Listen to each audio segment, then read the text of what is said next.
The precise moment Julian sealed his fate wasn't with a whisper, but with a dismissive, saccharine smile.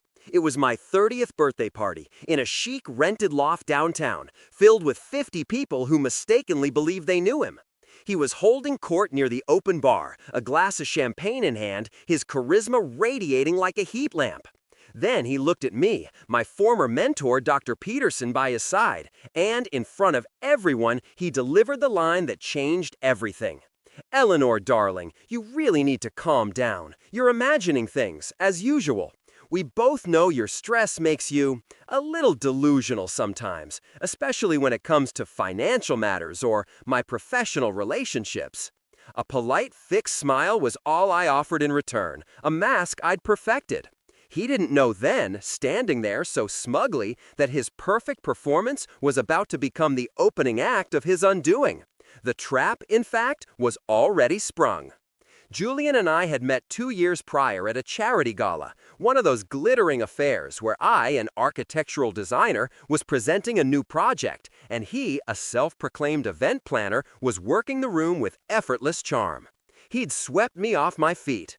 I, always a bit reserved, always focused on the precise lines of my blueprints, found his social ease intoxicating. He made me feel seen, loved, utterly cherished. The only red flag I'd brushed aside was his vagueness about his own finances or career projects, chalking it up to him being creative. We spent cozy evenings cooking in our shared apartment, weekends exploring the Napa Valley, and dreaming of our future. I remember a specific sunrise hike in Yosemite, high on a rock overlook, where we planned our wedding, sketching out guest lists and color schemes. It felt like destiny. Our golden period felt like an endless summer. We were engaged quickly. He encouraged me to take on more high-profile design projects, always supportive, seemingly invested in my success.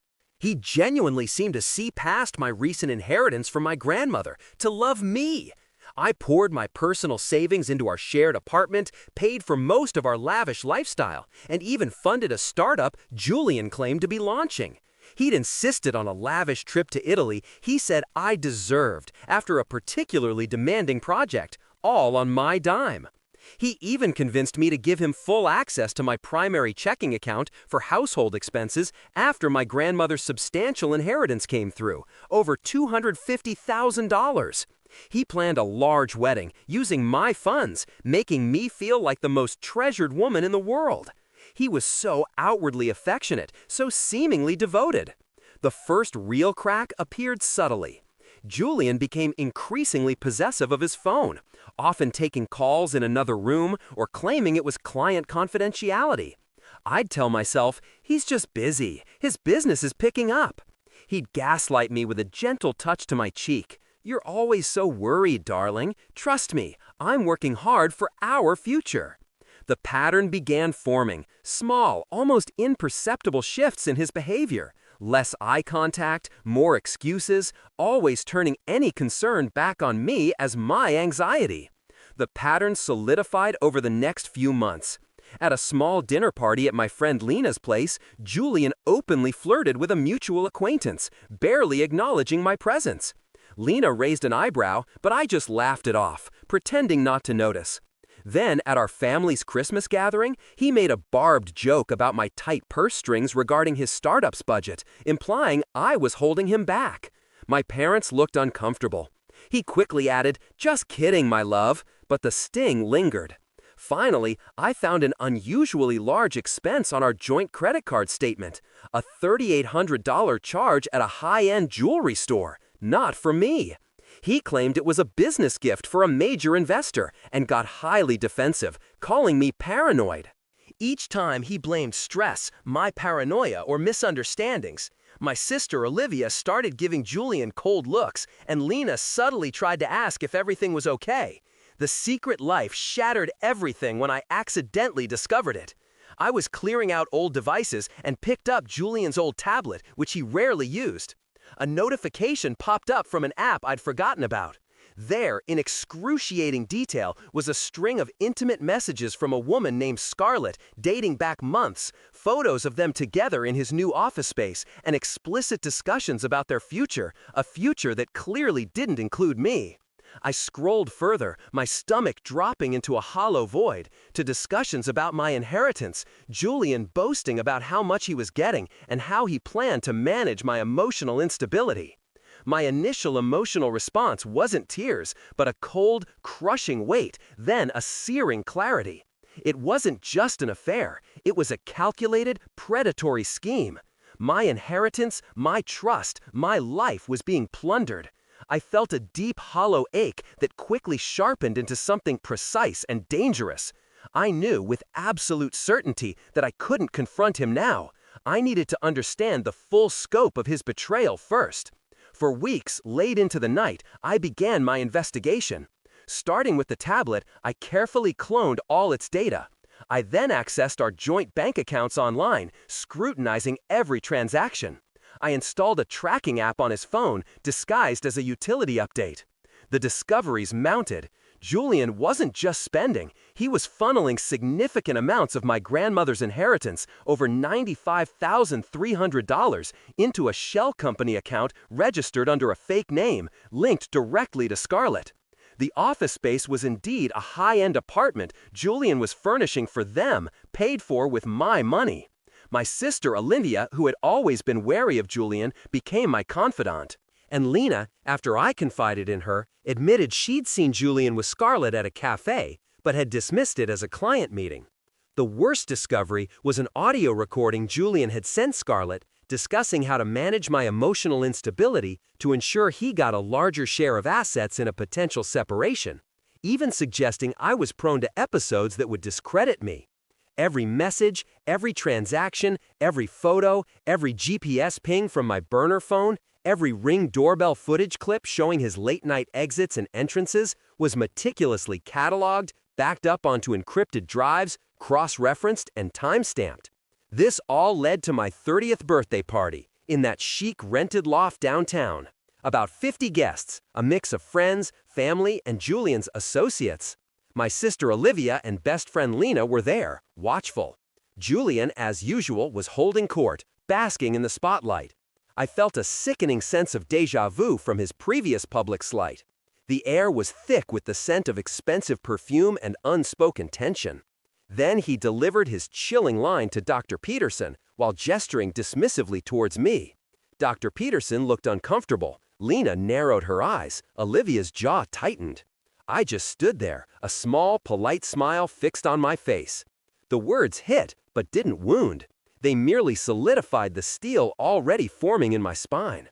This wasn't just humiliation, it was calculated psychological warfare. He wanted me to look crazy. That's when I realized Julian wasn't just a cheater, he was a predator, trying to strip me of my credibility before he stripped me of everything else. The faint scent of a different, cloying perfume on his suit, one I knew wasn't mine, was the final confirmation. That's when I realized he wasn't just betraying me, he was trying to erase me. He was trying to make me doubt my own reality so he could steal my future without a fight.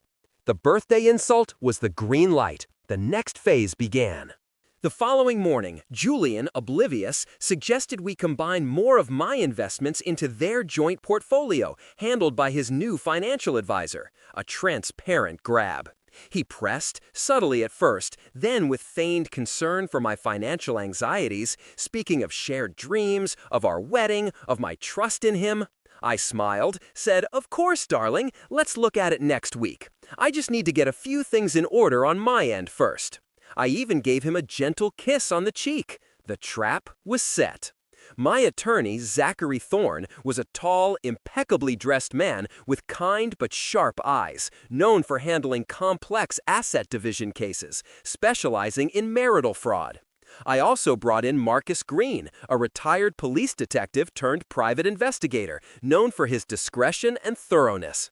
And a forensic accountant, Dr. Vivian Chu, meticulous and cold as ice. Zachary outlined the legal strategy, a preemptive strike, leveraging the financial fraud and the egregious moral turpitude to void any prenuptial claims Julian might try to concoct and ensure I retained full control of my inheritance.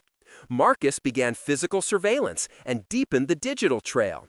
Vivian began tracing every dollar of my inheritance, untangling the shell company, preparing extensive reports. The cost was significant: a $20,000 retainer to Zachary and another $15,000 to Marcus and Vivian. It was a small price for my peace of mind and financial security. The intense covert planning lasted 6 weeks. The evidence mounted. Security camera footage from our apartment building lobby showing Julian and Scarlett entering and leaving together 17 times over 2 months. 127 intimate text messages between Julian and Scarlett detailing their affair, their plans, and their contempt for me. Bank statements showing $95,300 transferred from my joint account to Viridian Holdings LLC, a shell company Vivian Chu traced back to Scarlett.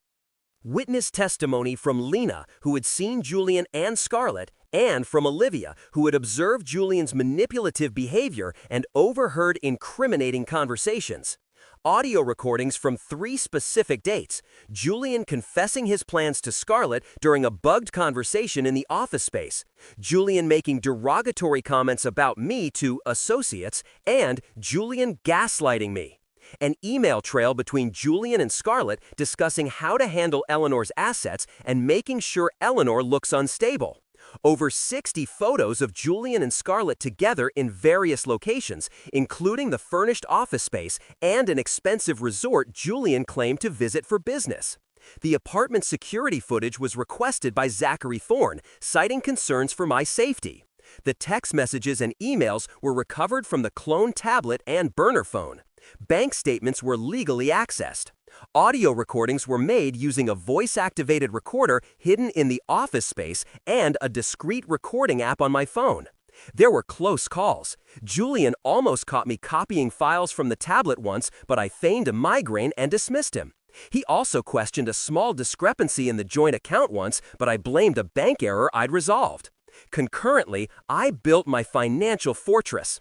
I opened new, separate accounts at Citadel Bank and Meridian Trust.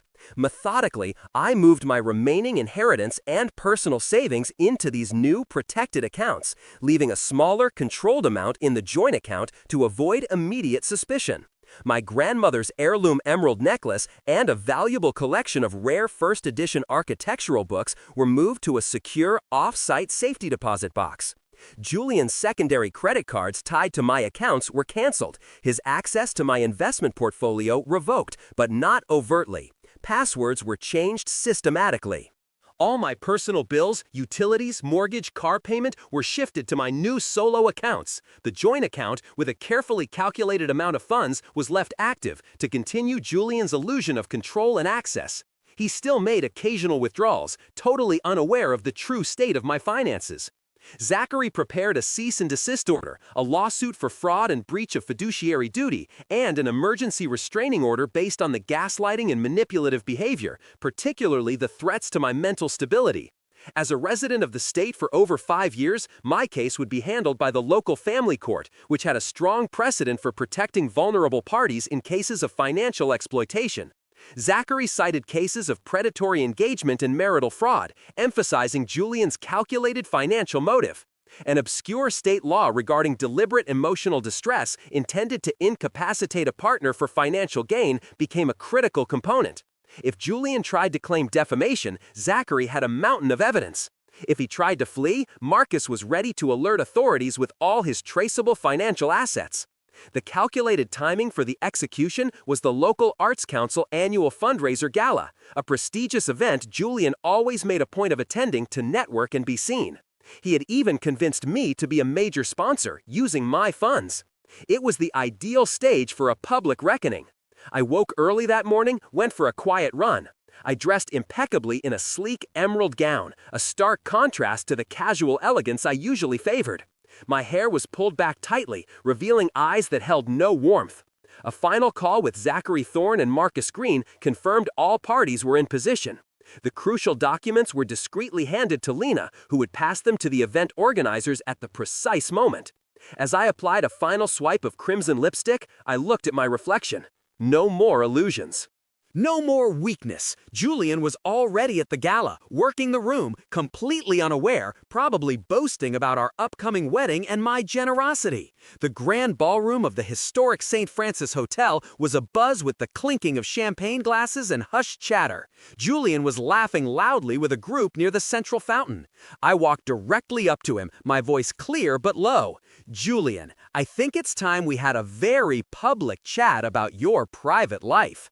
He turned, his smile faltering, a flicker of confusion. "Eleanor, darling, what are you doing? We're about to make our donation announcement." His eyes darted nervously. Lena, from the side, signaled discreetly to the event manager, who, after a quick, stunned glance at the provided documents, paused the main program. A projected image appeared on the main screen above the stage, the explicit text messages between Julian and Scarlett. Julian's face drained of color. He stammered, This is a hack. It's fake. Eleanor, what is this childish stunt?" He grabbed my arm, hissing, "You're ruining everything. This is exactly what I meant about your episodes. You're delusional." I calmly pulled my arm away. Delusional or meticulously documented? These messages, Julian, are directly from your tablet, the one I thought was ours. The screen then flashed to a series of bank statements highlighting the $95,300 transferred to Viridian Holdings, LLC, followed by photos of Julian and Scarlett together in the office space he claimed was for his business. Julian recoiled, eyes wide with horror. "No, that's a business venture. You don't understand, Eleanor. It's confidential." He attempted to bargain, to threaten. "You'll regret this. I'll make sure you lose everything, you crazy witch. No one will ever believe you after this." I calmly listed the consequences. On the contrary, Zachary Thorne, my attorney, has already filed papers for financial fraud, breach of fiduciary duty, and an emergency restraining order.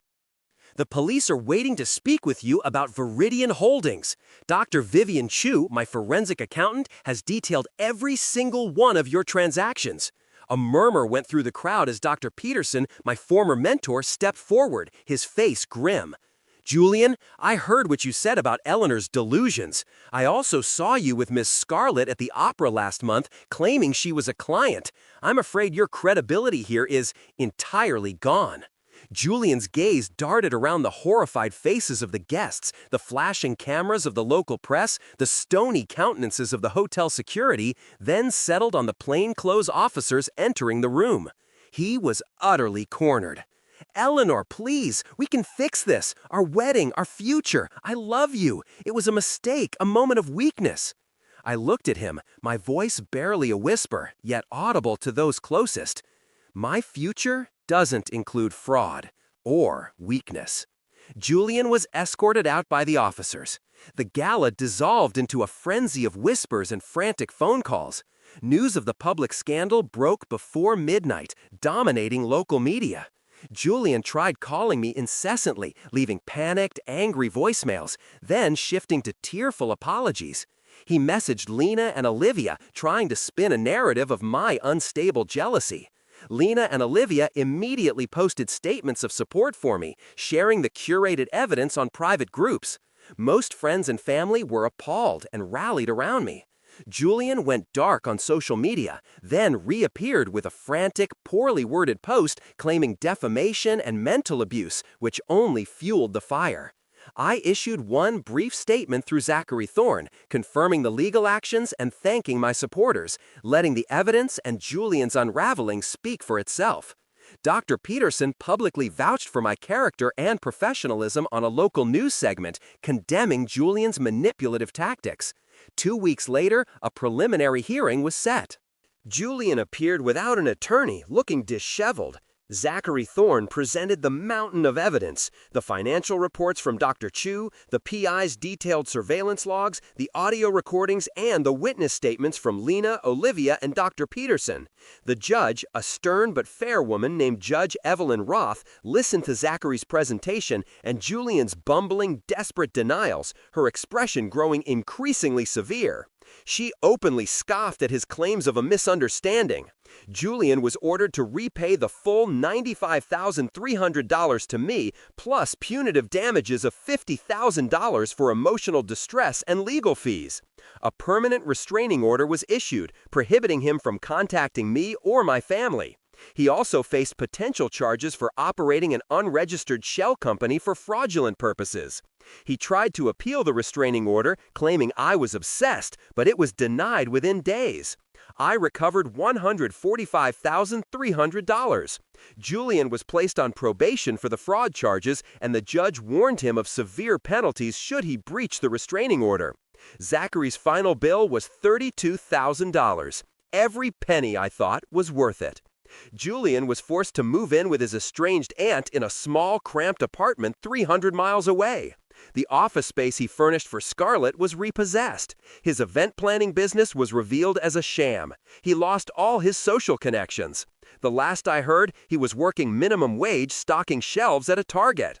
Scarlett immediately vanished, having already cleaned out the shell company account and leaving him with her half of the legal trouble. Most of his fair weather associates cut him off. He was drowning in debt, struggling to make restitution payments, and had his personal accounts frozen during the fraud investigation. His name was synonymous with con man in our social circles. The high-end tailored suits he so adored were replaced by a Target employee vest. My own life, however, flourished. I downsized to a beautiful, smaller home with a vibrant garden I had always wanted, investing wisely to secure my financial future. My architectural design firm saw a surge in clients drawn to my strength and integrity. I landed 2 major municipal contracts, elevating my career significantly. Contentedly single, I focused on my work, my passions, and cultivating genuine connections. The peace was profound. I finally took that solo sabbatical to Southeast Asia I'd always dreamed of, something Julian had always dismissed as too expensive or boring. The ordeal had forged an unbreakable bond with Olivia and Lena. I learned to trust my instincts, to value genuine character over superficial charm, and to always document everything. A few months ago, while browsing a garden center, I saw Julian. He was wearing the Target uniform, carefully examining a display of discount perennial flowers. He didn't see me. He, who had called me delusional and accused me of imagining things, was now lost in a maze of consumer-grade flora, carefully budgeting for a single small plant. His world had shrunk to the aisles of a discount store, while mine had expanded globally. A faint smile touched my lips. I didn't feel triumph, just a quiet, profound sense of justice. The best revenge, I realized, was simply living my best life, unburdened and unbothered.